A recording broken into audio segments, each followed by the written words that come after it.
আজকে আমরা সেই কোরআন পেয়েছি, সব পাওয়ার পরও গোটা পৃথিবীর প্রায় 200 কোটি মুসলমান, এই মুসলমানরা আজকে লাঞ্ছিত। গোটা পৃথিবীর ইহুদি খ্রিস্টানদের দালালগুলো মুসলমানদের উপরে জুলুম নির্যাতন করছে, মুসলমানদেরকে রক্তাক্ত করছে, মুসলমানদেরকে দুনিয়ার বুক থেকে বিদায় করে দিচ্ছে, ঠিক কিনা?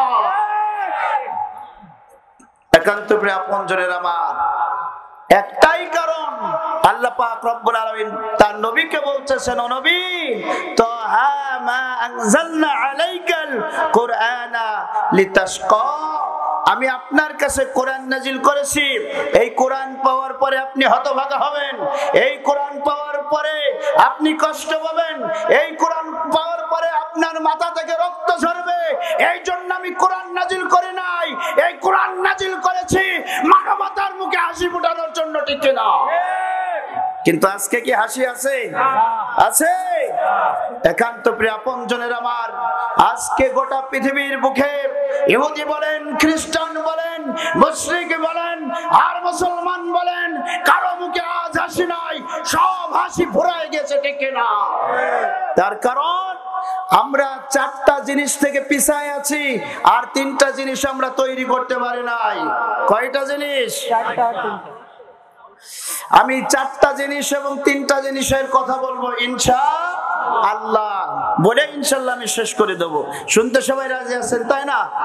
আমি আসল ভূমিকা ছাড়াই কয়েকটা কথা আপনাদের সম্মুখে বলতে চাই। তাহলে আমাদের সম্মুখে এই যে শাস্তি হচ্ছে, আমাদেরকে যে জুলুম নির্যাতন করা হচ্ছে, ইহুদিরা পিষ্ট করতেছে আর খ্রিস্টানরা আমাদেরকে মারতেছে, ধরতেছে, এর কারণ হচ্ছে আমরা 4টা জায়গা থেকে ফিরে এসেছি। কয়টা জায়গা? 1 নম্বর জায়গা, আল্লাহ পাক রব্বুল আলামিন আমাদেরকে সৃষ্টি করেছেন। এই আল্লাহ পাক রব্বুল আলামিন বলতেছেন, আমি গোটা পৃথিবীর মানব জাতিকে সৃষ্টি করেছি একমাত্র আমি আল্লাহ পাক রব্বুল আলামিনের গোলামি দাসত্ব করার জন্য। কিন্তু আমরা আল্লাহ পাক রব্বুল আলামিনের গোলামি দাসত্ব ছেড়ে দিয়েছি, ঠিক কিনা? ইচ্ছা হয় করি, ইচ্ছা হয় না করি না। যখন আল্লাহ পাক রব্বুল আলামিনের ওই মুয়াজ্জিনরা আল্লাহর নাম নিয়া আল্লাহু আকবার বলে তাকবীর ধ্বনি দেয়, আযান দেয়, ওই সময় মুসলমানের বাচ্চা যারা, তারা চায়ের দোকানে চায়ের কাপে তারা ঠোঁট লাগায়, ওদের লজ্জাও করে না, ঠিক কিনা? একান্ত প্রিয় আপনজনের আমার, আল্লাহ পাক রব্বুল আলামিনকে আমরা দাসত্ব গোলামি করা থেকে বাদ দিয়েছি, এই কারণে গোটা পৃথিবীর মুসলমানদেরকে আজকে জুলুম নির্যাতন করা হচ্ছে। আমার আল্লাহ পাক রব্বুল আলামিন বলেন, ফালইয়াবুদু রাব্ব হাযাল বাইত, তোমরা যদি খোদার সময় খাদ্য চাও, আর তোমরা যদি ভয়ের সময়, তোমাদের যখন জুলুম করা হবে, নির্যাতন করা হবে, ওই জুলুম নির্যাতনের সময়, ভীতির সময় তোমরা শান্তি পেতে চাও, নিরাপত্তা পেতে চাও, তাহলে এই যে কাবা ঘর দেখতে পাচ্ছ, এই কাবার মালিক যিনি, এই কাবার সৃষ্টিকর্তা যিনি, গোটা পৃথিবীর মানবতা তোমরা শোনো, ওই কাবার মালিকের গোলামি, কাবার মালিকের দাসত্ব তোমাদের করা। যদি তোমরা ভীতির সময় শান্তি পেতে চাও, তোমরা যদি নিরাপত্তা পেতে চাও, এই কাবার মালিকের তোমাদের গোলামি করা লাগবে। আজকে কাবার মালিকের গোলামি আছে? কাবার মালিকের আজ গোলামি নাই, ঠিক না বেঠি? 2 নম্বর পয়েন্ট হচ্ছে, আমরা আল্লাহ পাক রব্বুল আলামিন আমাদের কাছে কোরআন নাজিল করেছেন আমাদের শান্তি দেওয়ার জন্য। ইহুদিরা শান্তিভাবে কোরআন মানলে, খ্রিস্টানরা শান্তিভাবে কোরআন মানলে, মুসলমানরা শান্তিভাবে, গোটা পৃথিবীর যত জাতি আছে সব জাতিগুলো, তারা মুসলিম হোক আর না হোক, কোরআন মানার পরে সবার শান্তি আছে না নাই? কিন্তু আজকে কি আমরা সেটা মানতেছি নাকি?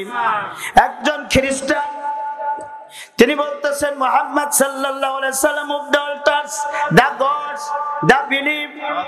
একজন খ্রিস্টান বলতেছেন, আরবের শ্রেষ্ঠ মানব, আরবের শ্রেষ্ঠ ধনীর সন্তান, আব্দুল্লাহর কলিজার টুকরা সন্তান মুহাম্মদ সাল্লাল্লাহু আলাইহি ওয়াসাল্লাম, তিনি তার সমাজটা, তিনি তার রাষ্ট্রটা, মানুষের চিন্তা চেতনা, মানুষকে তিনি পরিবর্তন করেছিলেন একটা মাত্র কোরআন দিয়ে। বলেন তো, সেই কোরআন আমাদের কাছে আজও আছে না নাই? খ্রিস্টান তিনি বলতেছেন every letter of which has become law. রব্বুল আলামিন যে কোরআন দুনিয়ার বুকে নাজিল করেছেন, যে কোরআন দুনিয়াতে এসেছে, এই কোরআনুল কারীমের প্রত্যেকটি কথা, প্রত্যেকটি আয়াত, প্রত্যেকটি দিক নির্দেশনা সব মানব জাতির জন্য এক একটা আইন। এক একটা কি কথা বলে? এক একটা আইন। কিন্তু কোরআনের সে আইনকে আমরা মানতে পারছি? একজন খ্রিস্টান বুঝলো যে এটা এক একটা আইন, অথচ আমরা মুসলমান হয়ে, আমরা মুসলিমের ঘরে জন্মগ্রহণ করে এখনো বুঝতে পারি নাই আমাদের সমাজ পরিবর্তন করতে হবে, রাষ্ট্র পরিবর্তন করতে হবে, আন্তর্জাতিক জীবন পরিবর্তন করতে হবে আল্লাহ দিয়ে, কোরআন দিয়ে, ঠিক কিনা? খ্রিস্টান বুঝেছে। একান্ত আপনজনের আমার আল্লাহ পাক রব্বুল আলামিন কি সুন্দর করে জানিয়ে দিয়েছেন, ফামান তাবিয়া হুদায়া ফালা খাউফুন আলাইহিম ওয়ালা হুম ইয়াহজানুন। বলুন আল্লাহু আকবার। আমার আল্লাহ পাক রব্বুল আলামিন বলেন, দুনিয়ার মানবতা তোমরা যদি কল্যাণ পেতে চাও, তোমরা যদি এই সমাজে শান্তি পেতে চাও, তাহলে তোমাদের এক নম্বর ডিউটি হচ্ছে আমি আল্লাহ পাক রব্বুল আলামিন যে কোরআন তোমাদের কাছে নাজিল করেছি, এই কোরআনুল কারীমের তোমাদের আনুগত্য করা লাগবে। কি করা লাগবে? তোমরা যদি আনুগত্য করতে পারো, তোমরা যদি কোরআনের বিধানগুলো, আইনগুলো যদি মেনে নিতে পারো, তাহলে আমি আল্লাহ পাক রব্বুল আলামিন ঘোষণা করলাম তোমাদের কোনো ভয় নাই, তোমাদের কোনো চিন্তা নাই, তোমাদের কোনো দুশ্চিন্তা নাই। আমাদের ভয় আর দুশ্চিন্তা আছে না? না। কি ভয় আর কিসের দুশ্চিন্তা? আপনার বাড়িতে সুন্দর দুইটা গরু আছে, কে আছে? দুইটা গরু আছে, আপনি গরুটা পরিচালনা করেন, রাতের বেলা ঘুমাতে গেলে আপনার ডাকাতের চিন্তা আসে না? না। কথা বলে? এই চাকলা থেকে আপনি এক ব্যাগ টাকা নিয়ে চলে যাচ্ছেন বালিহুদার দিকে, এই যে সুন্দর একটা মাঠ, এই মাঠ আপনি সুন্দরভাবে এই বাদ দিয়ে আপনি বালিহুদায় পৌঁছাতে পারবেন কিনা আপনার জীবন নিয়ে আপনি সংকোচ বোধ করেন, ঠিক কিনা? ঠিক আছে না? নাই? এই দুশ্চিন্তা আছে না? নাই। আল্লাহ পাক রব্বুল আলামিন বলতেছেন তোমরা যদি কোরআন দিয়ে তোমাদের সমাজ, ব্যক্তিগত জীবন, পরিবার জীবন পরিচালনা করো, তাহলে এই চিন্তা তোমাদের থাকবে? থাকবে? আমরা সেই কোরআন দিয়ে পরিচালিত হতে চাই তো মুসলমান? হ্যাঁ। একান্ত প্রিয় আপনজনের আমার আল্লামা ইকবাল বলতেছেন, ও জামানা মে মজস্তা হে মুসলমান হোকার, আর তুম খাওয়ার হোনে তারো কোরআন হোকার। আল্লামা ইকবাল ঘোষণা করেছেন, শোনো মানবতা, এর আগে কোরআন যে সমাজ, রাষ্ট্র, ব্যক্তি জীবন, সমাজ জীবন, পরিবার জীবন পরিচালিত হয়েছে, ওই সমাজ, ওই রাষ্ট্র, ওই যুগ তখন মুসলমানদের তরেই, যখন মুসলমানরা শাসন করেছে, ওই সময় এই সমাজ, এই যুগ তারা গর্ববোধ, অহংকার করেছে, ঠিক কিনা?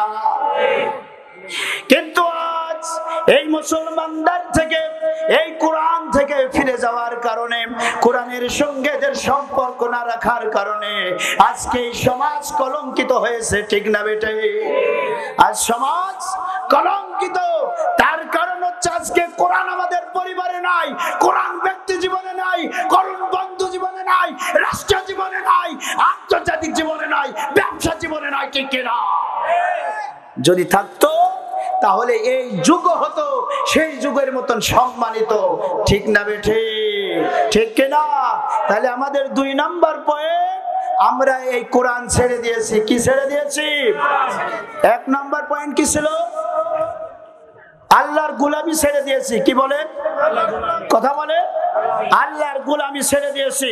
2 নাম্বার পয়েন্ট, আমরা কোরআন ছেড়ে দিয়েছি, ঠিক কিনা? ঠিক কিনা? সমাধান, সমাধান, সমাধান চাও যদি জীবনে মরণে, ফিরে যাও, খুঁজে নাও, চোখ রাখো কোথায়? তোমার পরিবার, তোমার সমাজ, তোমার রাষ্ট্র, সব যদি তুমি শান্তি পেতে চাও, ফিরে যেতে আল কোরআনের আল্লাহর কাছে ঠিক না। একান্ত প্রিয় আপনজনের আমার 3 নম্বর পয়েন্ট। কত নম্বর পয়েন্ট? 3 নম্বর পয়েন্ট হচ্ছে আমরা রাসূলের আনুগত্য ছেড়ে দিয়েছি। কার আনুগত্য? কথা বলেন। রাসূলুল্লাহর আনুগত্য আমরা ছেড়ে দিয়েছি। আজকে রাসূলুল্লাহর আনুগত্য ছাড়ার কারণে আজকে আমরা রাসূলের আনুগত্য ছেড়ে মেকাই ভারের আনুগত্য আমরা অনুসরণ করি, ঠিক কিনা? রাসূলের আনুগত্য ছেড়ে আমরা হেগিনের আনুগত্য করতে শুরু করেছি, ঠিক কিনা? আমরা রাসূলুল্লাহকে শুধু মসজিদের ইমামের দায়িত্ব মনে করেছি, অথচ যে রাসূল মসজিদে নববীতে বসে যে কোরআন দিয়ে তিনি নামাজ পড়াইছেন, সেই একই রাসূল কোরআন দিয়ে রাষ্ট্র পরিচালনা করেছেন, ঠিক কিনা? আমরা রাসূলের আনুগত্য ছেড়ে দিয়েছি। অথচ আল্লাহ পাক রব্বুল আলামিন বলেন,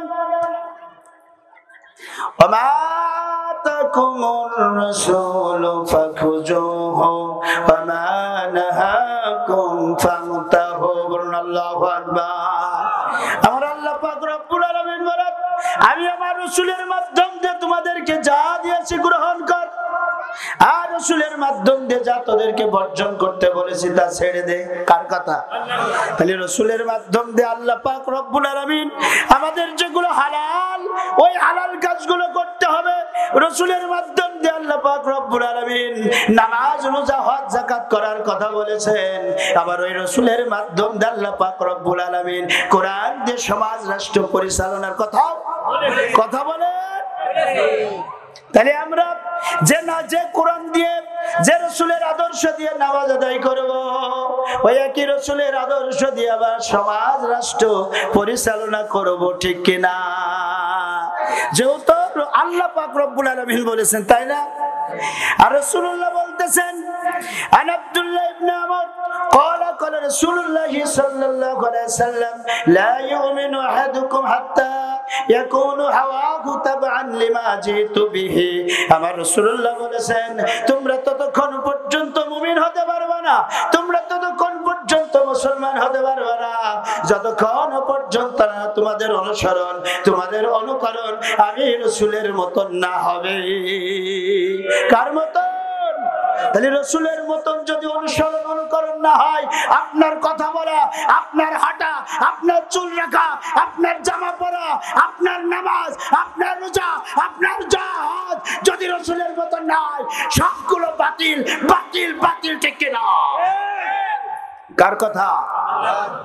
রাসূলুল্লাহ বলতেছেন, না রাসূল আন্নাহু ক্বালা মান আমিলা আমালান লাইসা আলাইহি আমরুনা ফাহুয়া রাদ্দু। আমার রাসূল বলেছেন, তোমরা নামাজ আদায় করেছো কিন্তু আমার সেখানে হুকুম নাই, তোমরা রোজা পালন করেছো আমার হুকুম নাই, তোমরা হজ করেছো হুকুম নাই, তোমরা যাকাত দিয়েছো যদি আমার হুকুম না থাকে, তোমরা যত ভালো কাজই করো না কেন, সব ভালো কাজ আমার আল্লাহ পাক রব্বুল আলামিন ফাহুয়া রাদ্দু, বাতিল করে দিবেন। কি করবেন? তাহলে আনুগত্য করতে হবে কার? আমরা সবাই দুরূদ শরীফ পড়ুন, আল্লাহুম্মা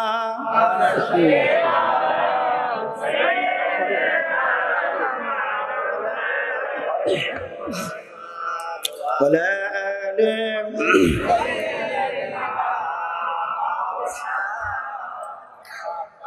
তাহলে 3 নম্বর পয়েন্ট কি? কথা বলেন, 3 নম্বর পয়েন্ট কি? রাসূলের আনুগত্য আজকে আমাদের সমাজে আপনার কথা বলছেন কেন?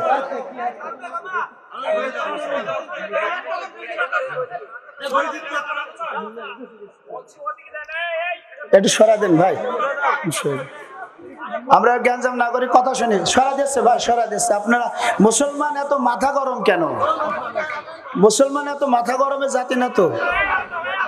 আরো সরা দেন ভাই, একটু সরা দেন। একান্ত প্রিয় আপনজনের আমার, মুসলমান মাথা গরম করবে তখন কাফেররা সামনে আসবে তখন, ঠিক না? এই জায়গায় তো মুসলমান মাথা গরম করবে না, একটু আপোষে বলেন যে ভাই আমাদের সমস্যা হচ্ছে, একটু সরাই দেন, ঠিক না? ঠিক। তাহলে কি আলোচনা শুরু হবে? আল্লাহ পাক রব্বুল আলামিনকে আমরা আনুগত্য করছি না, কোরআনের আনুগত্য করছি না, রাসূলের, ঠিক না? এখন আপনারা যদি বলেন আমরা কি নামাজ পড়ি না, নামাজে কি রাসূলুল্লাহ যেভাবে রুকু করেছেন, যেভাবে সিজদা করেছেন, আমরা কি ওইভাবে করি না?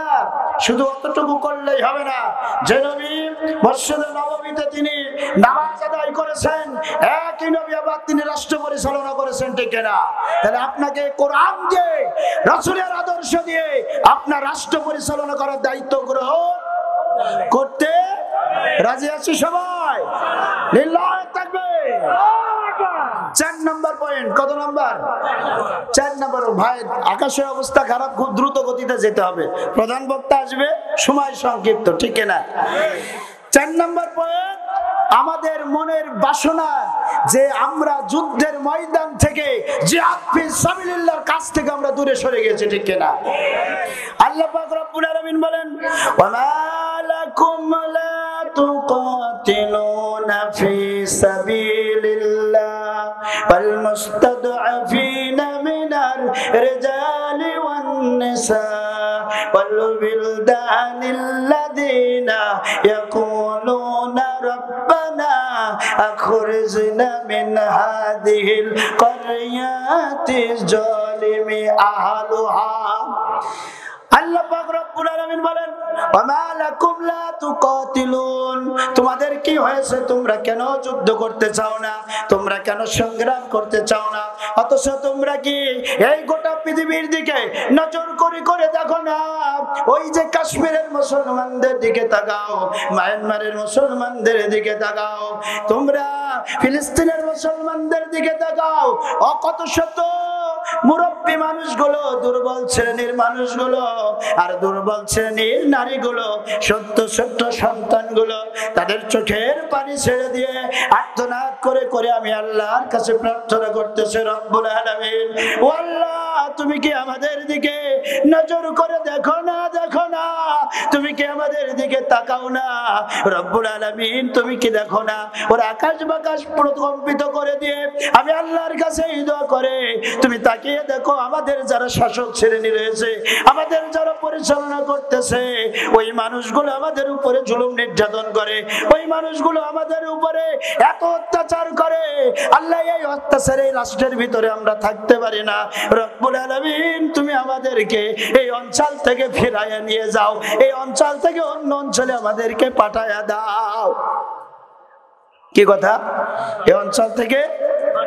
আর তুমি যদি না পাঠাও, তাহলে আমাদের কাছে, তোমার কাছ থেকে একজন অভিভাবক পাঠায় দাও, একজন ওলি পাঠায় দাও, তোমার কাছ থেকে আমাদের কাছে রব্বুল আলামিন বিজয়ের সুসংবাদ দিয়ে দাও। কিসের সুসংবাদ? কিসের সুসংবাদ? এই দৃশ্য কি আপনারা দেখেন না? ফিলিস্তিনের দিকে তাকান না?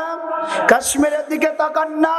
আজকে আপনারা তাসবিহ তানার ভিতরে জান্নাত খুঁজতেছেন, অথচ যারা আল্লাহওয়ালা, যারা রাসূলুল্লাহর সাহাবী ছিল, তারা জান্নাত খুঁজেছে তলোয়ারের নিচে, ঠিক কিনা? আমরা মিষ্টি খাওয়া সুন্নাতের ভিতরে জান্নাত খুঁজি, তাসবিহ দানার ভিতরে জান্নাত খুঁজি। তাসবিহ দানার ভিতরে জান্নাত নয়, জান্নাত হচ্ছে তলোয়ারের নিচে, ঠিক কিনা? একান্ত প্রিয় পঞ্চনের আমার, তাহলে এই যে যুদ্ধের ময়দান, এটা কি আমরা এখন গ্রহণ করতে পারছি মনে মনে? বলে হ্যাঁ। অথচ রাসূলুল্লাহ বলছেন, মান মাতা ওয়ালাম ইয়াকজু ওয়ালাম ইহাদ্দিস বিহি নাফসাহু মাতা আলা শুবাতি মিনান নিফাক। তুমি যতদিন বেঁচেছো, এই বাসার ভিতরে, তোমার কলিজার ভিতরে এই চিন্তা চেতনা ছিল না যে আল্লাহর জমিন, আল্লাহর দ্বীন প্রতিষ্ঠিত হবে, কোরআন দিয়ে সমাজ চলবে, কোরআন দিয়ে রাষ্ট্র চলবে, কোরআন দিয়ে বিচার ব্যবস্থা চলবে। এই চিন্তা চেতনা তোমার ভিতরে যদি না থাকে, মান মাতা, তুমি মৃত্যুবরণ করবে, তুমি মৃত্যুবরণ করবে, তোমার মরণ হবে নিফাক অবস্থায়, নিফাক অবস্থায়, মুনাফিক অবস্থায়, ঠিক কিনা? একান্ত প্রিয় আপনজনের আমার, খারাপ লাগতেছে, তাই না? সম্মানিত হাজিরিন, যারা বসে রয়েছেন, আমি তাদেরকে দাঁড়ানো যারা আছেন বসার জন্য অনুরোধ করছি। ভাই প্রধান বক্তা এখনই চলে আসবে। তাহলে 4টা বিষয় আমরা কি করেছি? আনুগত্য করি না। কয়টা বিষয়ে? 4টা বিষয়। আর 3টা জিনিস আমরা তৈরি করতে ব্যর্থ হয়েছি। কয়টা জিনিস? কয়টা জিনিস? 1 নম্বর খলিফা ওমরের মতন নেতা আজকে আমাদের সমাজে নাই। গোটা পৃথিবীতে আছে নাকি? কথা বলে। আজকে ওমরের মতন শাসক নাই। খলিফাতুল মুসলিমিন, মাইকে সমস্যা আছে কি? খলিফাতুল মুসলিমিন আমিরুল মুমিনিন তিনি যখন খলিফার শপথ গ্রহণ করলেন, শপথ গ্রহণ করার পরে তিনি ঘোষণা করে দিলেন, শোনো রাষ্ট্রের মানুষেরা, যদি ফুরাতের তীরে একটা কুকুর পানির অভাবে, পানি না খাওয়ার অভাবে যদি মারা যায়, কাল কিয়ামতের ময়দানে আমার আল্লাহ পাক রব্বুল আলামিনের কাছে আমি ওমরের জবাবদিহিতা করা লাগবে। খলিফা ওমর একটা কুকুর মারা যাবে, জবাবদিহিতার ভয়ে তার রাতে ঘুম। কথা বলে। কিন্তু আমাদের সমাজ রাষ্ট্রের ভিতরে কত শত মানুষকে আমরা পাখির মতন গুলি করে হত্যা করতেছি, অথচ আমাদের ঘুমের কোনো সমস্যা নাই, ঠিক না? খলিফা ওমর তিনার কলিজা টুকরা সন্তান তিনি যখন মদ্যপান করেছেন, মদ্যপান করার কারণে আমার খলিফাতুল মুসলিমিন আমিরুল মুমিনিন কলিজা টুকরা সন্তানকে আঘাত করতে করতে দুনিয়ার বুক থেকে বিদায় করে দিয়েছেন। এই নেতা কি আমাদের সমাজে আছে? আছে নাকি? গোটা পৃথিবীতে আছে? তাহলে ওমরের মতন একজন শাসক দরকার আছে না নাই? দরকার আছে না নাই? আমরা আল্লাহর কাছে প্রার্থনা করব, পারবো না? আমরা আল্লাহকে বলবো, রব্বুল আলামিন তুমি তো বলেছো, প্রভু তুমি বলেছো রাসূল দেবে না, বলনি দেবে না ওমর, বলনি দেবে না হামজা তারিক, খালিদ বিজয় সমর, ঠিক না? আমরা আল্লাহর কাছে বলবো, আল্লাহ তুমি আমাদেরকে রাসূল দেবে না, ঠিক আছে, কিন্তু তুমি বলনি ওমর দেবে না, তুমি বলনি খালিদ দেবে না, তুমি বলনি সালাউদ্দিন আইয়ুবী দেবে না, ঠিক না? আমরা এদের জন্য দোয়া করতে পারি না? আমরা তাদের জন্য দোয়া করবো যেন আমরা সালাউদ্দিন আইয়ুবী পাই, ঠিক কিনা? তাহলে একজন নেতা তৈরি করতে আমরা ব্যর্থ। কি তৈরি করতে? নেতা তৈরি করতে ব্যর্থ। 2 নাম্বার, আমরা আমাদের সেনা প্রধান তৈরি করতে ব্যর্থ হয়েছি। আমরা আমাদের সন্তানদেরকে স্বপ্ন দেখাই তুমি ডাক্তার হবে, আমরা আমাদের কলিজার টুকরা সন্তানকে স্বপ্ন দেখাই তুমি ইঞ্জিনিয়ার হবে, আমরা আমাদের সন্তানদেরকে স্বপ্ন দেখাই তুমি বড় আলেম হবে, কিন্তু আমাদের সন্তানদেরকে আমরা এই স্বপ্ন দেখাই না যে তোমরা সেনা প্রধান হবে, ইসলামের জন্য কাজ করবে, কোরআনের জন্য কাজ করবে, ঠিক কিনা? এই স্বপ্নকে আমরা দেখাই। আজকে আমরা আমার সন্তানের পরিবার চালানোর জন্য 7 লাখ 10 লাখ টাকা দিয়ে আর্মিতে ঢোকাই, 20 লাখ টাকা দিয়ে পুলিশে ঢোকাই, ঠিক কিনা? কিন্তু আমার সন্তানকে আমি একজন সেনা প্রধান, নিষ্ঠাবান সেনা প্রধান বানাবো, তার কলিজার ভিতরে থাকবে ইসলাম, তার কলিজার ভিতরে থাকবে কোরআন, তার কলিজার ভিতরে থাকবে আল্লাহর ইসলাম বিজয়, ঠিক কিনা? পারবো সেই সন্তান তৈরি করতে? একান্ত প্রিয় আপনজনের আমার একজন সেনাপতির কথা বলবো, নাম তার খালিদ সাইফুল্লাহ। খালিদ সাইফুল্লাহ কেমন তিনি সেনা প্রধান ছিলেন দেখেন। রোমান সৈন্যদের সঙ্গে যুদ্ধ হবে, রোমান সৈন্য 2,24,000। কত লক্ষ? কত লক্ষ? 2,24,000 হলো রোমান সৈন্য, আর মুসলমানদের সৈন্য হচ্ছে মাত্র 30,000। এই 2 লক্ষ সৈন্যের বিরুদ্ধে মুসলমানরা যুদ্ধ করবে। জিহাদের ময়দানে তারা অবস্থান করেছে, রোমানদের জায়গায় রোমান, আর মুসলমানদের জায়গায় মুসলমান। মুসলমানদের সেনাপতি খালিদ সাইফুল্লাহ, আর খ্রিস্টানদের সেনাপতি, রোমানদের সেনাপতি বাজার নাম তার। একান্ত প্রিয় আপনজনের আমার, 2 জন যখন গোল মিটিং বৈঠক করতেছে, ঠিক এমন মুহূর্তে বাজান ডাক দে বলছে, খালিদ মুসলমানদের সেনাপতি তুমি শোনো, তোমরা গরিব মানুষ, জাতিতে গরিব, তোমাদের খাদ্যের অভাব, তোমাদের টাকার অভাব, তোমাদের বস্ত্রের অভাব, সুতরাং তোমরা যদি এবছর যুদ্ধ পরিচালনা না করে তোমরা যদি ফিরে চলে যাও মদিনায়, তাহলে তোমাদের জন্য এবছরে যত খাদ্যের প্রয়োজন খাদ্য দেব, যত তোমাদের বস্ত্রের প্রয়োজন বস্ত্র দেব, যত তোমাদের অর্থের প্রয়োজন অর্থ দেব, কিন্তু এবছর তোমরা যুদ্ধ না করে চলে যাবে। যখন খালিদ সাইফুল্লাহর সম্মুখে খ্রিস্টানদের সেনাপতি বলেছিল যে গরিব মানুষ, এই গরিব মানুষ বলার কারণে মুসলমানদের সেনাপতি খালিদ সাইফুল্লাহ তার পৌরসত্বে আঘাত লেগেছিল। কোথায় কোথায়? পৌরসত্বে। আজকে আমরা তো পৌরসত্ব হারিয়ে ফেলে আজকে আমরা হিজড়া হয়ে গেছি, ঠিক কিনা? এই যে আমার ভাই বলে গেলেন যে শরীফ থেকে শরীফা, এই যে আমাদের হিজড়াদের চিত্র দেখানো হচ্ছে, আমরা আজকে পুরুষ নাই, আজকে আমরা হিজড়া হয়ে বসে আছি, ঠিক কিনা? আমাদের বউদের সন্তান কেন নয় আল্লাহ ভালো জানে। আল্লাহ যদি সন্তান না দিত আমাদের সন্তান হতো, কিন্তু আমরা হলাম মুসলিম, আমরা বিদেশ জাতি, আমাদের অভিভাবক আল্লাহ পাক রব্বুল আলামিন, ঠিক কিনা? সুতরাং তোমাদের সাথে ফয়সালা এই গোলপিটিং বৈঠকে নয়, তোমাদের সাথে ফয়সালা হবে যুদ্ধের ময়দানে অস্ত্র দিয়ে, ঠিক কিনা? আজকে এই সেনাপতি আমাদের অভাব। আজকে খালিদ সাইফুল্লাহর মতন সেনাপতি থাকলে ওই খ্রিস্টানরা ফিলিস্তিনের মা বোনদের গায়ে হাত দেওয়া দুঃসাহস দেখাতে পারতো না, ঠিক কিনা? এই সন্তান আমরা কি তৈরি করতে পেরেছি? হ্যাঁ, ওই সন্তান আমরা তৈরি করতে পারি না, আজকে আমরা ব্যর্থ হয়েছি, ঠিক কিনা? এই সন্তান, এই সেনাপতি তৈরির দরকার আছে না নাই? যদি তুমি শান্তি পেতে চাও, গোটা পৃথিবীর মুসলমানরা যদি শান্তি পেতে চায়, খালিদ সাইফুল্লাহর মতন একজন সেনাপতি প্রয়োজন। আমরা আল্লাহর কাছে সেই দোয়া করব, খালিদ সাইফুল্লাহর মতন একজন সেনাপতি আমাদেরকে দিয়ে দাও, ঠিক কিনা? এখন তো আপনজনের আমার, তাহলে 3 নম্বর যে পয়েন্ট, আমরা 3 নম্বর পয়েন্ট হচ্ছে আমরা সাহাবীদের মতন জীবনবাজ সৈন্য তৈরি করতে ব্যর্থ হয়েছি। আমার সাথে কথা বলতে হবে, সাহাবীদের মতন জীবনবাজ সৈন্য তৈরি করতে আমরা ব্যর্থ হয়েছি। কি হয়েছে? কি হয়েছে বলেন? একান্ত প্রিয় আপনজনের আমার, রাসূলুল্লাহ সাল্লাল্লাহু আলাইহি সাল্লাম মুতার প্রান্তরের জন্য 3 জন সাহাবীকে প্রস্তুত করেছিলেন। কয়জন? তার মধ্যে জাফর একজন, আর আব্দুল্লাহ বিন রাওহা একজন, ঠিক কিনা? আর একজন যায়েদ বিন হারেসা। রাসূলুল্লাহ বললেন, যায়েদ তুমি তোমার পরিবারের কাছ থেকে বিদায় নিয়ে আসো।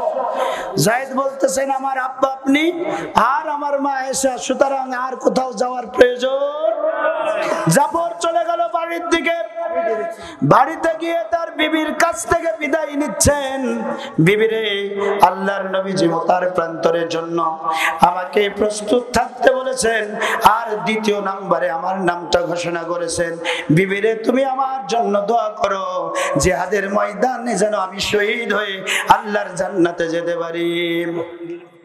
বিবি তখন ডাকতে বলছে, স্বামী গো, আমি তো আপনাকে ফেরাতে পারবো না, কিন্তু আল্লাহর কাছে আমি প্রার্থনা করি, রব্বুল আলামিন তুমি আমার স্বামীকে তুমি আমার কাছে গাজী হিসেবে জিহাদের ময়দান থেকে ফিরাইয়া দিও।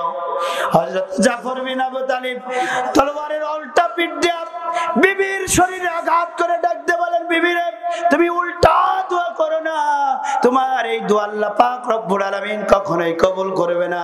তার কারণ রাসূলুল্লাহ আমার নামটা 2 নম্বরে ঘোষণা করেছেন, আমার আগেও একজন আছে, পরেও।